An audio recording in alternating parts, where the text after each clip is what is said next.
L'ambiance bat toujours son plein ici au bowling La Sphère. Fontaine-le-Comte, c'est le nom de l'emplacement géographique où nous nous trouvons. Match du deuxième tour du Master Series de la Promotion Tour 13e édition.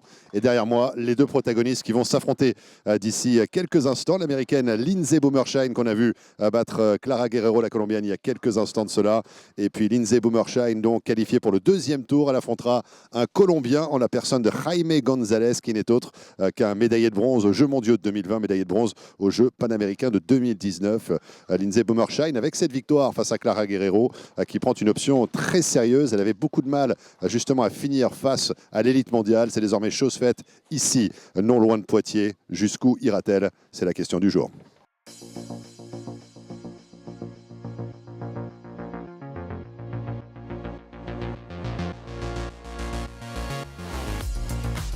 Thank you, Marc Chavet, for that introduction to round 2 of the 2023 QubicaAMF Bowling Promotion Tour Masters Series. You can see here that in round 1, Lindsay Boomershine defeated Clara Guerrero of Colombia 228 to 216. In round 2, we have Jaime Gonzalez stepping up to face Lindsay, and the winner of this match goes against Liz Johnson. In round 3, we will have 9 stepladder matches here for you in this Masters Series. And my name is Bruce Hall. I'm your international commentator for these matches. Marc Chavet and Bruno Bidone offer the French commentary, and we will see an interview with Jaime Gonzalez after this match with Marc, with Clara Guerrero translating. Looking forward to that. Get his perspectives on the match, win or lose. And there is Lindsay coming up late to the pocket for a 10-pin. We are on the Gateway Arch oil pattern. There is some ratio to this pattern. There's oil in the middle, there's dry outside. Bowlers are all right around the track area, just inside the track area, 12 board, 13, 14 board, somewhere in there. And if they get it to the right, it will hook. If they get it to the left, it will hold. The trick has been figuring out the break point on the lane and getting the ball to go through the pins the right way in order to carry. We're seeing a lot of 10 pins on this pattern. People fishing around the pocket, having a difficult time putting strings together. That said, Lindsay did finish out our last match with a string of strikes to get her to 228. So she has figured it out, at least at that time, and now the lanes will change again, and we'll see how this transition affects both players as we move through round 2. This is our first look at Jaime Gonzalez, 14-year member of Team Colombia. And that's right over third arrow, a little bit late, ring 10. Once again, another 10 pin. And let's watch this shot. It's pretty good. He's nice and straight. Angles are all straight, right in next to his ankle. Nice clean release. Good looking shot, just a little late to the pocket for the ring 10 for Gonzalez. Gonzalez had teamed up in an international events with Andres Gomez, who recently joined the PBA 50 Tour as a rookie. So Jaime, no stranger to teaming up with great players. And Jaime goes after this 10 pin, and unfortunately that was just left of target. I think he just pulled it and missed the 10 pin. Let's have a look and let's see if he slipped in the approach or anything else happened here. He came through it, and no, I think that was just a little bit left of target and did not trust it. Maybe the TV lights perhaps, but just a mistake there early on by Gonzalez. Boomershine does get 8 pins of handicap per international competition. Ladies automatically get 8 pins, and that was reflected in their qualifying scores. Gonzalez averaged 224.7 for his 18 games of qualifying, so no stranger to scoring on this pattern is Jaime. And let's see how he recovers off that missed 10 pin. Gets it out to the right a little bit, looking for the dry to pick up. It does not. Comes up for the 2 pin, fortunate not to leave the 7 pin with that.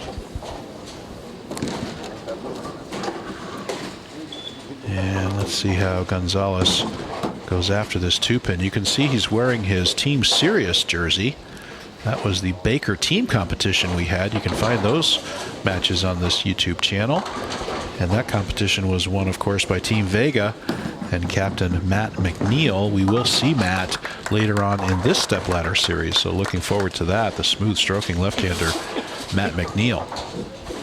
We'll also see Daniel McEwen, qualifying led by Dennis Grunheit of Germany. Jack Blythe coming up, some other stars, and of course Liz Johnson in our next match. So some very interesting players coming up in this Masters Series stepladder. That looks like Lindsay's Night Road, which is her less aggressive ball. Gets that one out to the dry, comes a blade, and another 10-pin. That's 3 out of 4 10-pins on these players. Can't get it to make the corner. So now you think, do I ball up, get a little bit more surface? Do I try to get it hooked earlier? Now, unfortunately, you may give the pocket away. Or do I go to a shinier ball, go a little longer, save some energy? But again, can you still control the pocket? So there's always this cat and mouse game you play, trying to get the right shape through the pins, yet still having a high pocket percentage. So this is what these bowlers are all calculating as they go through their various shots. And we may see ball changes later on in this match, and we'll see what happens depending on whether or not the bowlers can strike. We're 4 frames in. We have not seen a strike yet. So let's see how Lindsay responds on this left lane. Historically, the left lane has been hooking a little bit more on this pair. Again, any individual shot can do anything, and it's subtle. It's not a huge difference.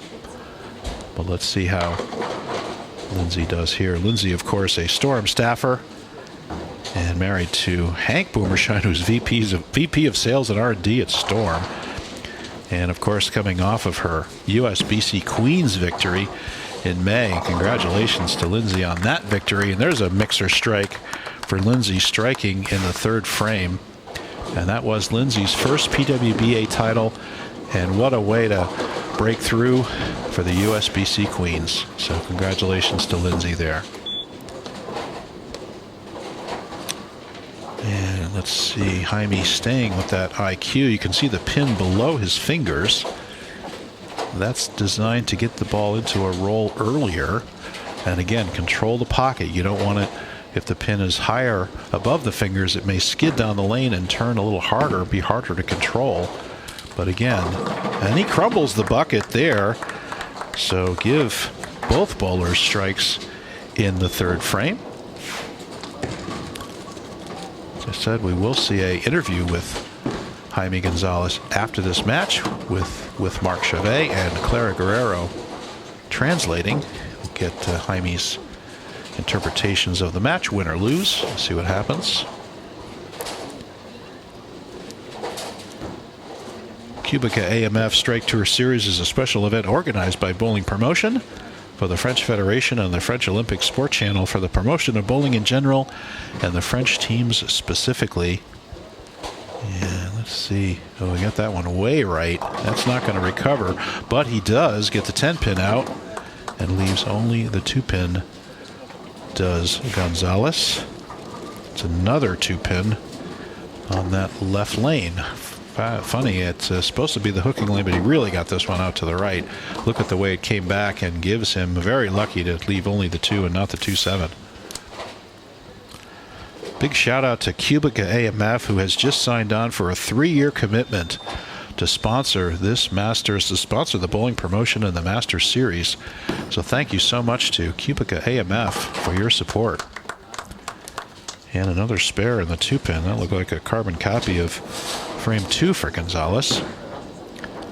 Now let's see if Lindsay can double up here and extend her lead. She's got the open plus the 8 pins, so that's going to give her basically an 18-pin lead right now.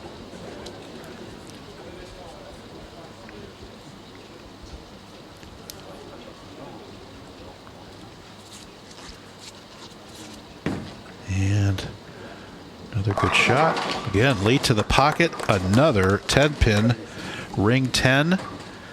That's her 3rd one and the 4th one of this match in just 8 frames. So 10 pins galore here on this Gateway Arch oil pattern. Again, splits the 2nd and 3rd arrow. Says, can you read just a little sooner, please? Come up just a little bit higher in the pocket. The strike was lighter in the pocket, so perhaps that's the approach, is move and just try to hit a little bit lighter in the pocket. Anything solid in the pocket seems to want to leave a 10-pin, either solid or a weak 10. And another 10-pin conversion by Lindsay, no problem there.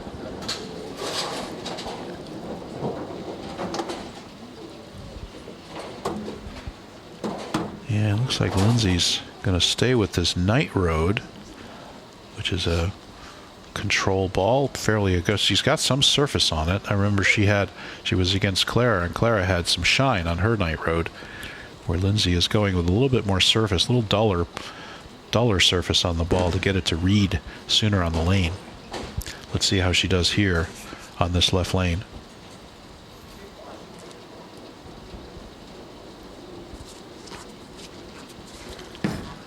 And that's way out to the right, just like Jaime's shot was, only Lindsay's does not slow down, does not make the corner. And there is a nasty 2, 4, 8, 10 split. And she just got this fast and to the right, and it just does not make the corner. 2, 4, 8, 10, very difficult conversion. You want to actually hook at this. You want to have the ball hooking away from the 2-pin. And then it covers the 2 and the 4, and then hooking away, and not going to happen there.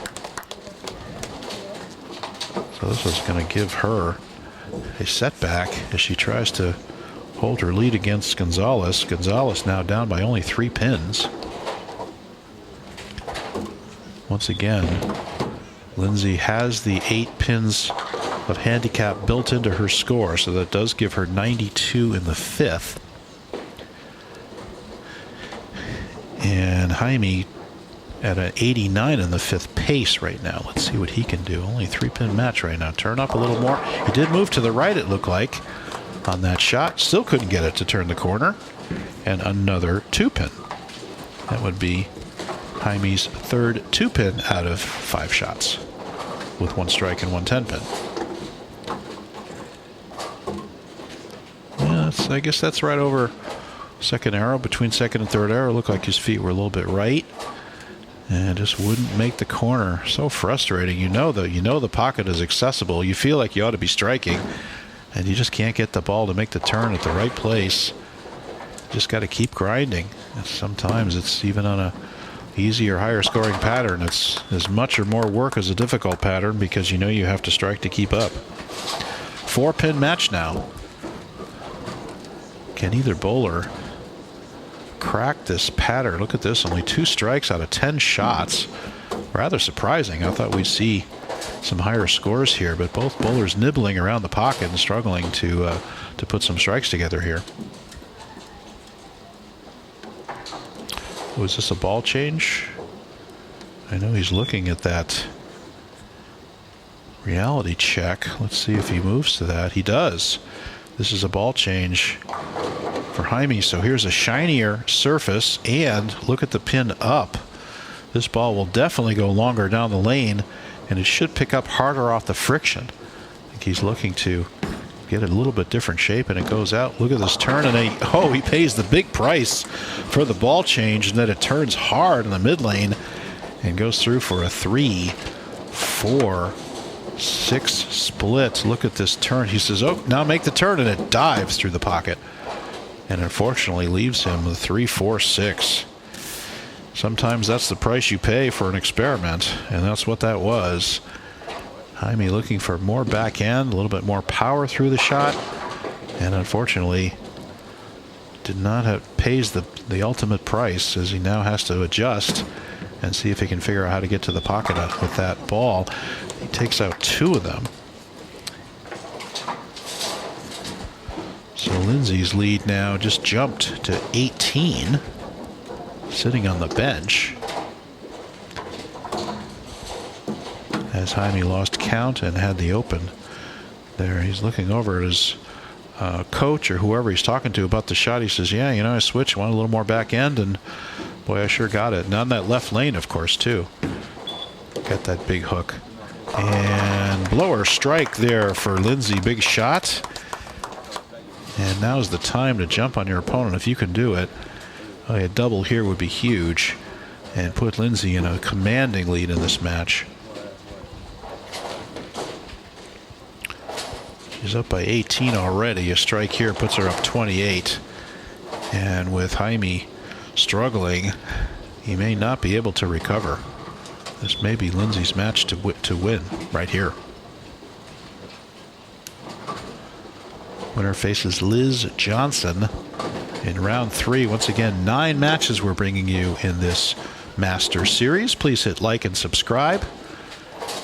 My friend Bruno Bidone is the producer of these matches and one of the commentators, and all-around great guy. There is another tour being set up for the end of September. If you have any interest in that, the teams are mostly set. It's going to be much more emphasis on team play.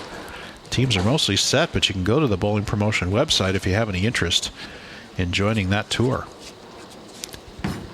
And here's Lindsay. Looks like she moved her feet a little bit right. Gets up, gets the mixer. There's the strike. We haven't seen a flush strike yet in this match, but a double is a double. And look at this, right over 12. Yep, got through that one very well. Turns up, comes a little bit late, rips the 5, mixer carry the 7. Come on now, look at those eyes. And she gets it. Thank you very much. Give her the double. 28 pin lead now for Lindsay Boomershine. It's going to be very difficult for Gonzalez to dig himself out of this hole. I would suggest that he strike and go off the sheet.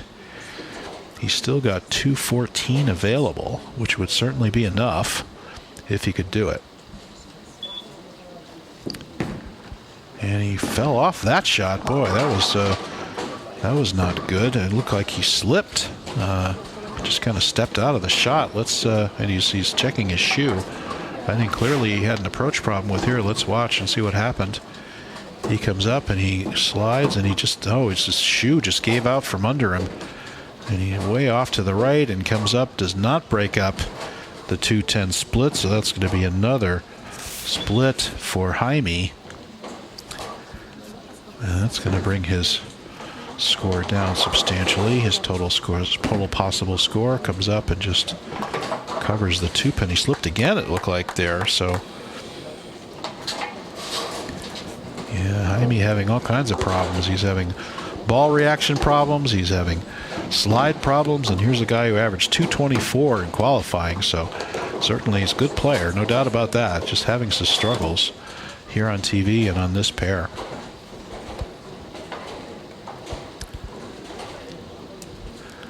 Now 193 available for Gonzalez.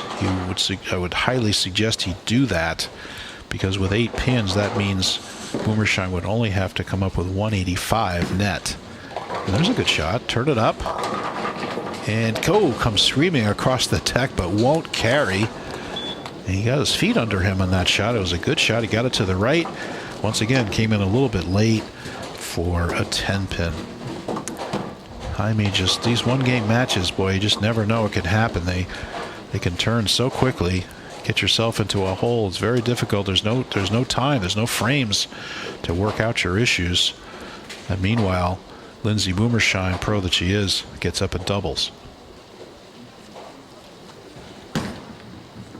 And there's a 10-pin conversion there to Jaime, proving that he can make the 10-pin. No problem there.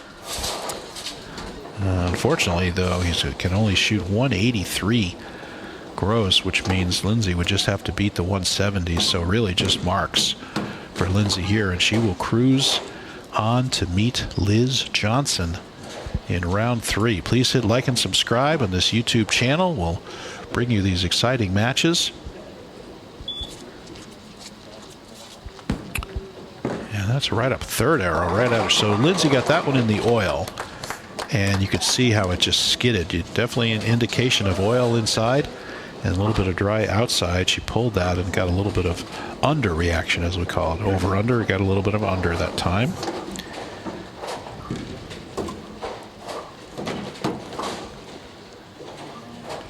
And no problem though, just make the spare and post some marks, and we will cruise to an easy victory for Lindsay over the struggling Gonzalez.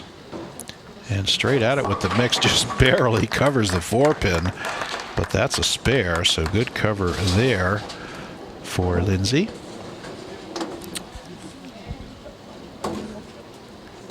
And now she will try this left lane. Let's see if she goes straight at it again. Seems like she wanted to tighten up her angles, try to get the ball a little bit higher in the pocket. And once again, Lindsay cruising at a 190 pace, easily outdistancing what she needs to defeat Gonzalez. Not even sure she needs 2 marks at this point. And that should get up. Oh, once again, comes up light. And that's a hit that normally might otherwise be a bucket. She only leaves the 5-pin.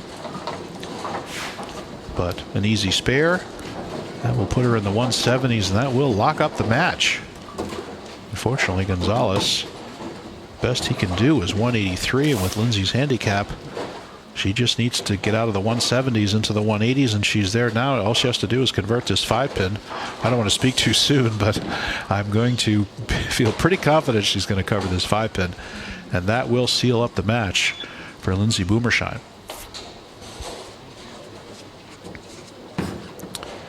And who's got their hands up? No problem on the 5-pin spare. And good cover there for Lindsay. And now Jaime Gonzalez, unfortunately, could not figure out this pair. He's going to have a couple of last shots here to see if he can just make some last adjustments, see if he can figure out the pair at all. But really struggling. Just one of those games.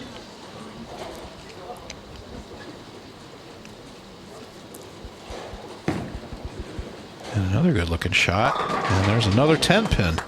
Boy, he's throwing it well. It's just not getting rewarded at all. It's either 10 pins or he slides, slips out, and leaves a split. The first attempt with that reality check, I mean, it certainly was the right ball change to try to get more back end and try to get through the pins the right way. But unfortunately could not convert into enough offense to keep up with Lindsay Boomershine.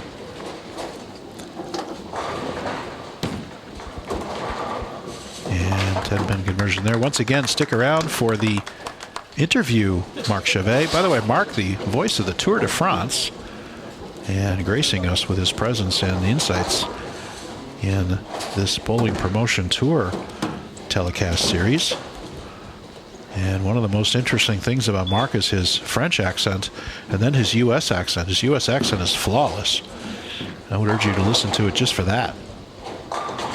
And Clara Guerrero will act as interpreter between Jaime and Marc. And this will be the last frame for Jaime. Let's see if he can put anything together here. Again, the right move with the ball, just not rewarded. And he gets it out. Good shot. Oh, there's a perfect strike in the pocket. And that's the first pocket strike we've seen for this whole match. Everything else has either been mixers or blowers or flat 10s or 2-pins or whatever it's been. So a lot of, surprisingly, how much these bowlers have struggled on this pair. And look at this turn through the pocket. That's what you're looking for. That's the perfect shot. Unfortunately, it comes in the 10th frame after Jaime is already out of wood.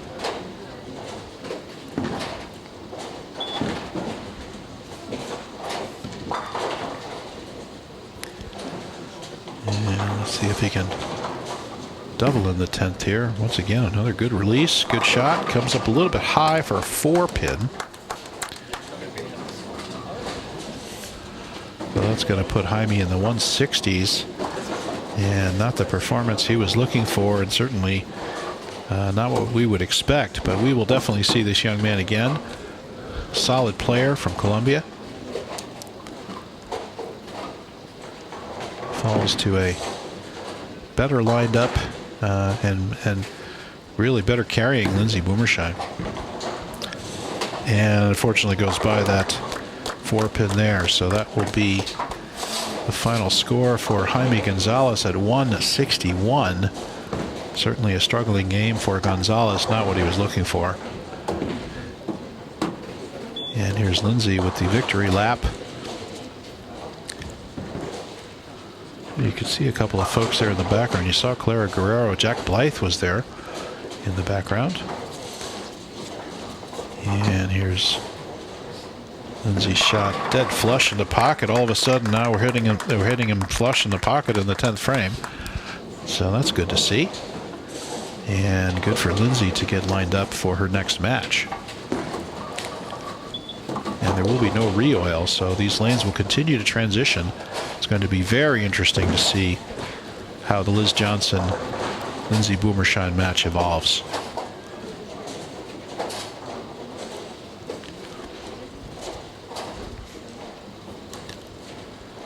We'll have our statistics right after these last couple of shots by Lindsay. And again, right up third arrow, turn it up a little bit late, another bucket. And Lindsay will be in the 190s with her handicap. And you wonder if she won't go to something more aggressive when she faces Liz Johnson. But that's the next match on this YouTube channel. Thanks everybody for watching. Once again, Bruce Hall here. I'm your international commentator for these matches. It's my honor to provide this English commentary, and good cover there by Lindsay, and that will do it. Lindsay shooting 198, 190 scratch, and in a decisive victory over Jaime Gonzalez. So congratulations to Lindsay. She'll move on to face Liz Johnson. Next there is Clara Ferreira behind Lindsay.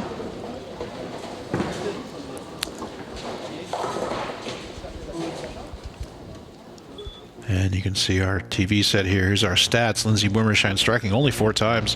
Gonzalez striking only twice. Only 6 strikes out of 20 shots by these great bowlers.